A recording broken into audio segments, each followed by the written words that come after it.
If we were to discover that life existed on other planets, how might that affect our Catholic beliefs? Oh, my godfather better be listening. We fight about this all the time. For example, would we have to say that Jesus is the redeemer of those beings as well? Let's start with, does life exist, and why do we even ask the question? Or why would we ask the question about life existing in another place than Earth?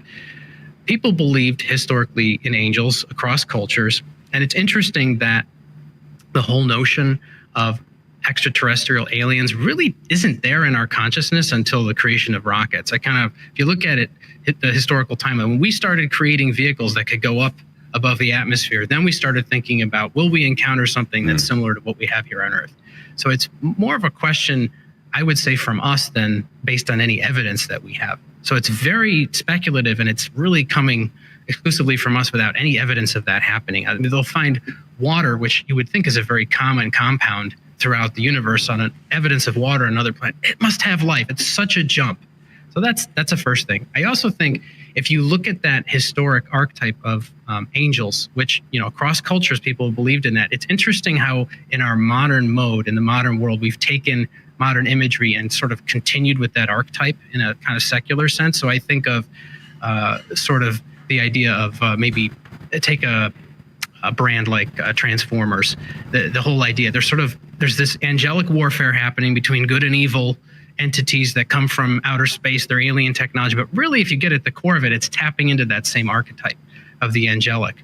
So I would look at that. The notion of aliens also, which is foisted over the years by people like Carl Sagan. He's a big popularizer of the idea. We're on, this pale blue dot, and there must be all these other planets. And he did this, and I thought it shows a lot about the mindset here.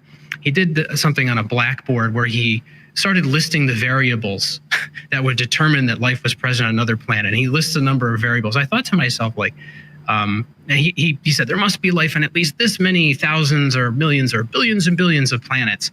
And it just struck me as, how would you even know what variables are needed or present? How would you even begin to understand all the variables that could be there? So much presupposition was there that it helps you to look at the sort of industry of thinking and really question some of the presuppositions that are there, not just presuppositions about evolution and then how evolution would have to work from scratch, really, which is a whole other issue.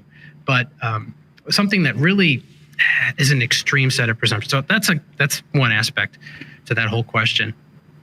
You could ask, would God create other non-rational life? So something like animals and plants. And it seems to me it would be very strange, because in the scriptures we have dominion over all of the creatures. They're brought to man to name. So if there were some that we've been alienated from for all this time of history that we haven't discovered yet, it would seem to me to be odd based on the scriptural perspective. So it doesn't inherently nullify any doctrine on its face that there would be, plant or animal life somewhere else, but it's problematic. Where I think we do run into something that could be essentially theologically really problematic would be the idea of, rational life that could have the beatific vision on another planet, because we'd have to ask the question, would they be affected by the fall or not? Or perhaps they had their own test. It doesn't follow from how God presents our creation to us in the revelation that he gives to us. It wouldn't fit, as far as I can tell, the revelation he's given, that we don't have this unique crowning place in his creation, that we're the final of his creatures that bridge really the material and the spiritual realms. To have another set of beings that do that in a completely different place strikes me as almost as if the revelation would be disingenuous. So I find that to be a bit problematic. And the question, would they be made in God's image and likeness? How would we know that?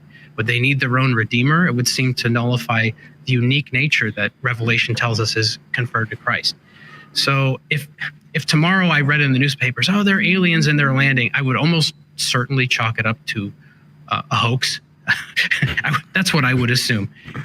Furthermore, like the stories, especially planted in the pop culture, because it goes along with ghost stories and other sensational things, Bigfoot, we have these alien encounters.